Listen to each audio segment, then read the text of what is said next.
the final boss of Dark Souls 3. The moment you enter that boss fight, you know that From Software has saved the best for the last. The soul of Cinder, the incarnation of kings, the best boss fight in my opinion in the Souls series. I am SORCERER and welcome to another boss strategy guide for Dark Souls 3.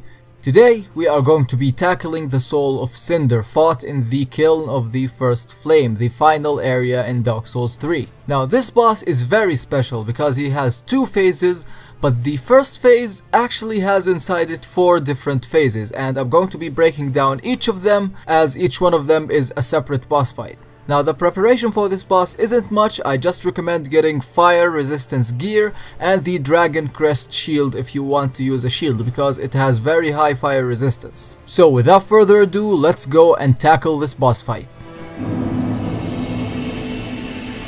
Now in the first phase of the boss he uses 4 different movesets, altering between them each time. Now there isn't a certain order to them, so they are random, but he always begins with the Greatsword moveset, and that's what we're going to be beginning with.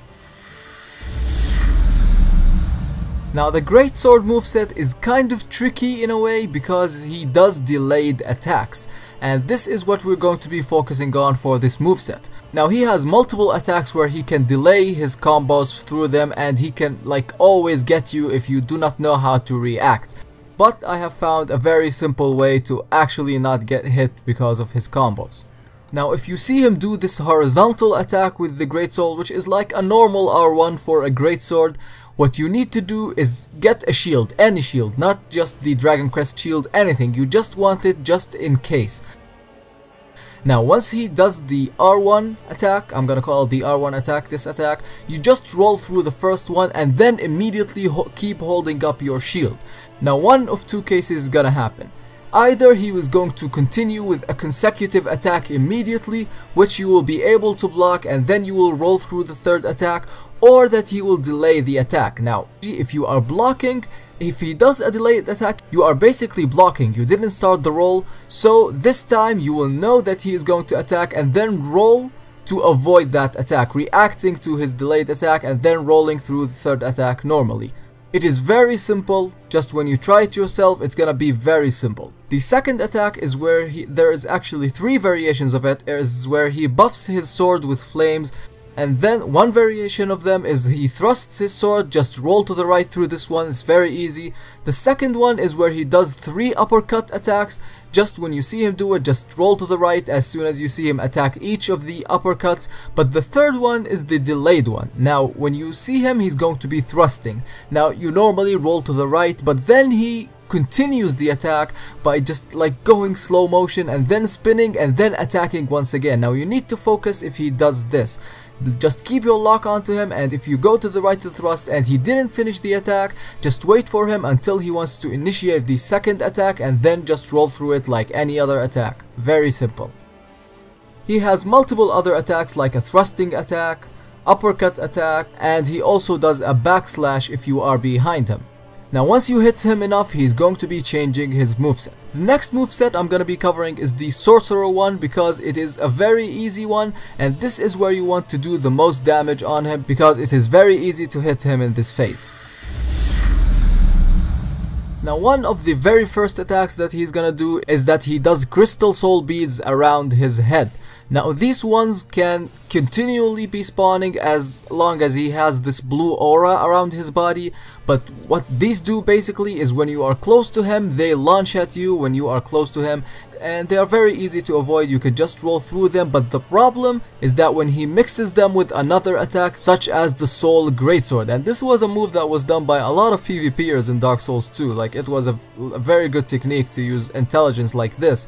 But anyways, now what you need to do in this phase is to stay close to him as much as you can, as you need to keep getting rid of those crystal masses. Now because they take some time to regenerate, this is when you are going to be reacting, but you need to also react to his attacks, and then when he finishes attacking you are going to be attacking him. And the first attack is the Soul Greatsword.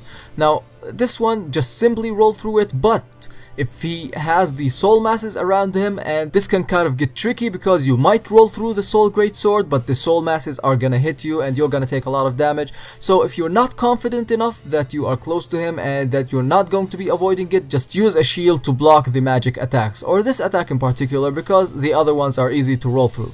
Another one is where he launches a barrage of soul arrows, and this is very simple, just roll through them. Another one is a soul spear, just roll through it or roll around him, same thing, it's very easy. Now the next attack is where he does this like Kamehameha attack, and this is a very easy attack to avoid because it takes a lot of time to cast, and just go around him and go behind him and just keep hitting him as much as you can, because like he can't hit you and he has a lot of recovery time, so it's a very good chance to get a lot of hits on him while he's doing this attack.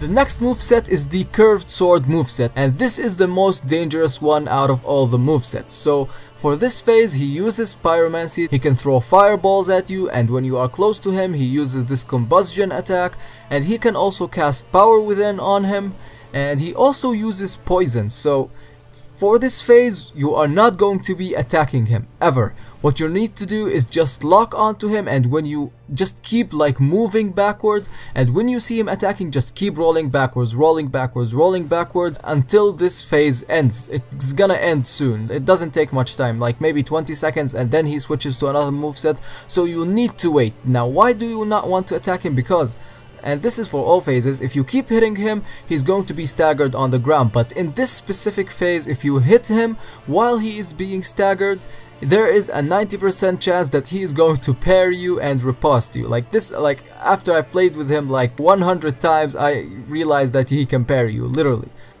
So in this phase just keep avoiding all of his attacks, just keep rolling backwards as I said. Even if you think that attack isn't going to be hitting you, just roll backwards, because he does very fast follow-up attacks and they are going to do some damage to you, and he's gonna catch you off guard with his combos. So just as I said, keep rolling backwards. The final moveset is the Great Lance moveset, and this one is kind of easy because like most of his attacks are thrust attacks, which you can just basically roll to the right or to the left if you want, and there's only one attack where he does like this horizontal attack, you just need to back off from it, and another attack which is the spin one. Now this one I suggest that when you see him want to do it, remove your lock on and then roll through it, as the second spin won't hit you if you do that.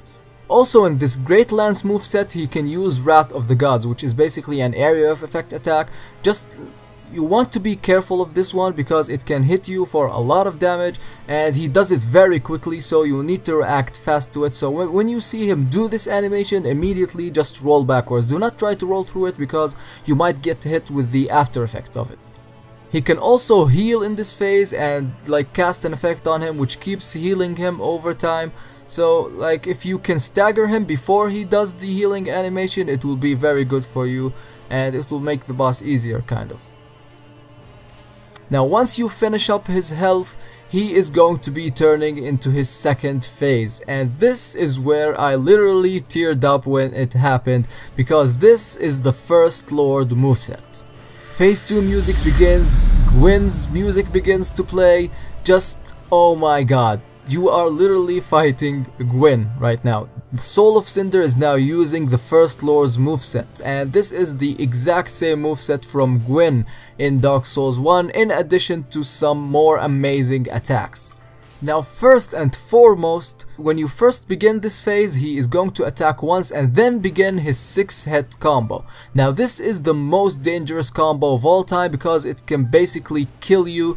Like even if you have very high health, you are going to be getting killed from it because it does a lot of damage and he hits you a lot of times. So when the phase first begins, just like avoid his first attack and then get as far away from him as you can to avoid also the AoE attack. Now this is at the beginning of the phase. Now when he does it in the middle of the phase, what I suggest you do is only hit him 2 times or 3 times and then keep a safe distance between you and him. Do not remain very close to him because he immediately wants to do this attack, and if you are very close to him you won't have the time to avoid it. So when you see him want to do it, just like keep walking backwards, and when he wants like to just initiate the attack, just spam your roll button. Now one of the two can happen: either the attack won't hit you at all, or it will hit you in the middle of the roll, but you won't be caught in the combo. You will continue your roll and you will continue to avoid this attack, which is basically what you want. Like, getting hit once is better than getting hit from